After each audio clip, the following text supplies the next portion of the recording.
तुमच्या देवघरात कलश असेल तर सर्वात महत्वाचं की कलश चिरलेला, चिपटलेला, अस्वच्छ नसावा. कलशाला जमिनीवर ठेवू नये.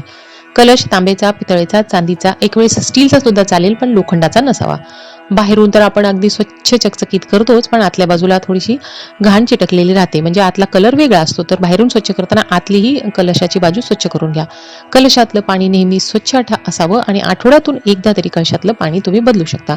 कलशावर स्वस्तिक किंवा ओम चिन्ह काढावं आणि तांदळाच्या राशीवरती ठेवावं.